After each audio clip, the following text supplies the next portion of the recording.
Or how about like,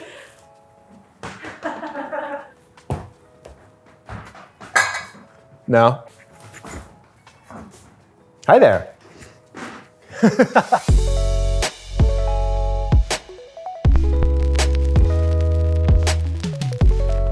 Welcome back to the latest installment, the Thanksgiving installment of Drink What You Want. I am John deBary. I am Food52's resident drinks expert, and I'm here to show you how to make a black Sesame Boulevardier, which is the drink entry into the Residents Giving, which is on Food52. And it's very simple-ish riff on a classic cocktail, the Boulevardier, which is itself kind of a riff on a Negroni. So it's a little bit of a classic cocktail structure, but we're gonna be adding some fun things to make it interesting and make it unique.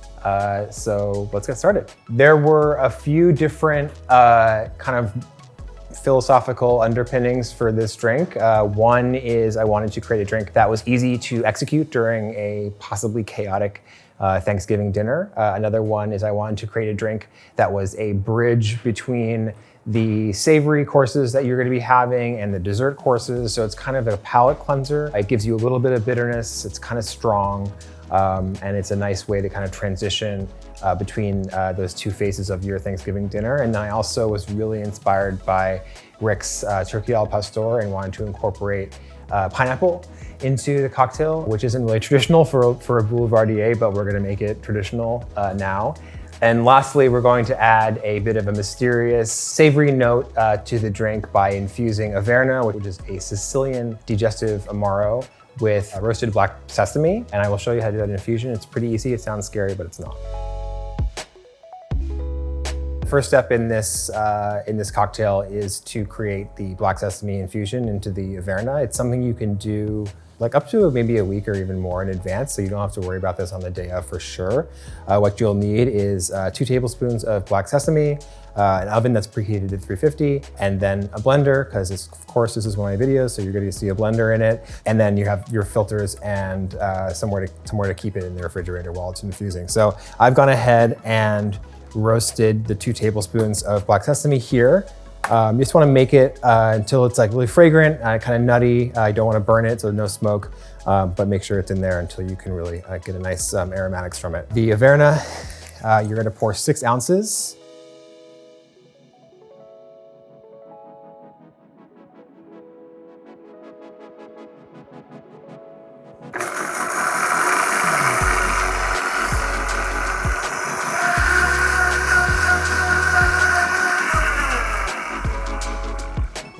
Okay, so once everything is totally pulverized, all the seeds are completely shattered and broken up, the liquid itself will get very milky. It'll almost look like a mocha, like a melted ice cream maybe.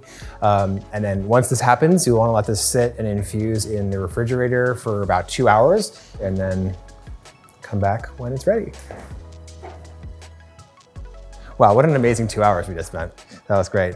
Now that it's infused, you want to strain out the solids because you don't want to have the chunky texture clogging up your drink. And if you know anything about me by now, you'll know that the gold coffee filter in the deli container is the workhorse of all these videos. So we're going to use those again, and then make sure to get all the seed solids out from the smooth liquid. You can use a spoon or a chopstick or something to stir it through so you're making this happen a little faster. While that's wrapping up, why don't we measure the rest of the ingredients?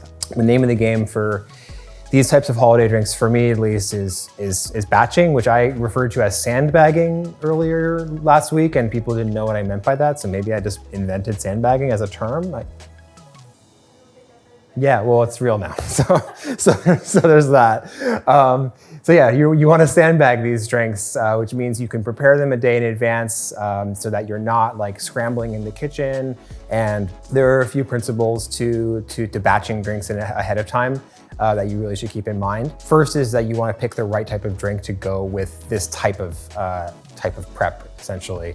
And any drink that's like an all spirits, like no juice or anything fresh, those work really well. So you're like the Negroni and the Boulevardier and old fashioned Manhattan. And with that, stirring drinks makes them cold and adds water. And so we're going to be accomplishing those two things, but using different means than just by stirring with like, a mixing glass and a bar spoon. So for this recipe, you want to have some chilled filtered water And then you also need a refrigerator. So hopefully you have both of those things when you're having your Thanksgiving. And let's get batching. The base is going to be a Tennessee whiskey, which is a cousin of bourbon. I'll probably get some heat for saying that, but people are fussy. But Tennessee whiskey is very similar to bourbon. It's made in America from like corn and rye and wheat, aged in barrels. But with Tennessee whiskey, it's charcoal filtered before the aging process. So it's like a little smoother. Jack Daniel's is the sort of most famous example of Tennessee whiskey, but there's Uncle Nearest, and then Dickel's also very ubiquitous as a Tennessee whiskey as well. The pineapple liqueur is really straightforward. It's a pineapple liqueur, and we're going to use it to add a little bit of sweetness, and then the pineapple flavor, which hopefully, if you made Rick's turkey al pastor, it's going to have a nice little callback to that, and then you wouldn't have a Boulevardier without Italian sweet vermouth. I made a cool noise. To build this drink in a pitcher, you want to first pick a pitcher that you like. If you're going to leave it in the refrigerator for longer than a few days, you maybe want to put some tinfoil or something over the top just to kind of prevent any sort of stuff falling in it. But if it's just in for a few hours, like earlier in the day, don't worry about it.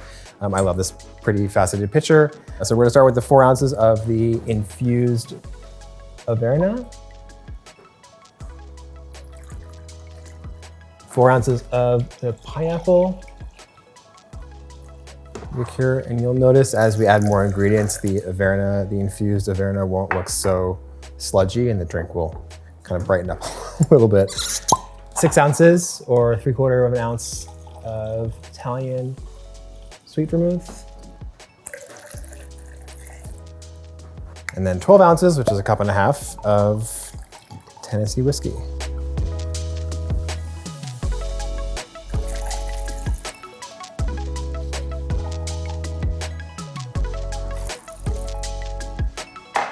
And now we're just adding water, and then we're throwing it in the fridge for a few hours. So have your carafe of water, doing 6 ounces or 3/4 of a cup.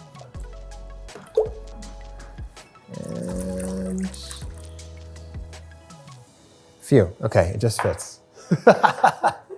Now, if you, like I said, if you want to cover it, that's great to give yourself a little peace of mind, but let's just take it to the fridge and make it cold.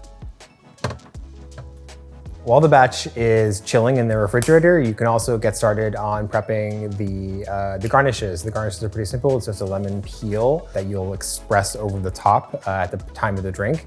And this drink serves between like 6 to 8 people. You can maybe stretch it out to 10 or 12 if you give people smaller portions, which is generally advisable. So the thing with the garnish is that lemons are fresh, and if you peel them, they start to sort of degrade, but you can do that also in advance and buy yourself some time by wrapping them in a wet paper towel and putting them in a container and also throwing them in the fridge. My preferred method for creating lemon peels is using a large, pretty lemon, and also these just like really inexpensive peelers, these Y peelers. Start kind of at diagonal and then just work your way up to get these like nice, pretty swatches.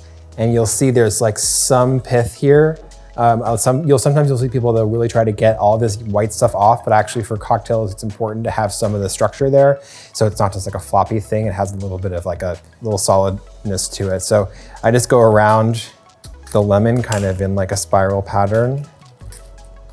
Yeah, so you have, let's see, this is 6, perfect.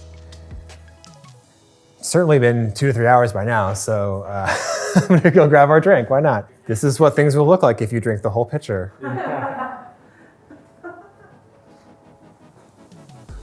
All right, now that our drink is chilled, you'll notice kind of has this cool like pattern.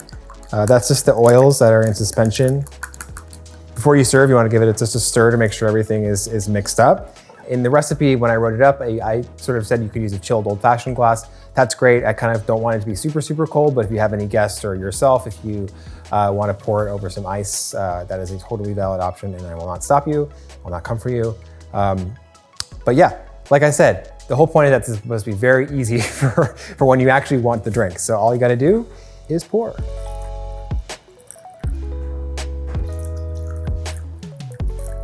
And then the all-important garnishing. The reason why you have the pith here, the reason why you just use the peel is because you're spraying the oils over the surface of the drink.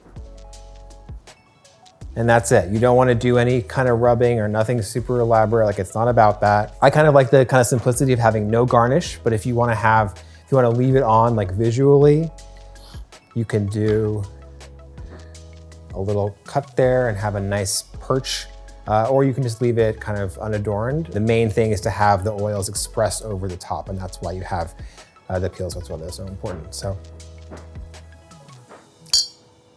self-cheers. Oh, we're doing a cheers cam. Got it.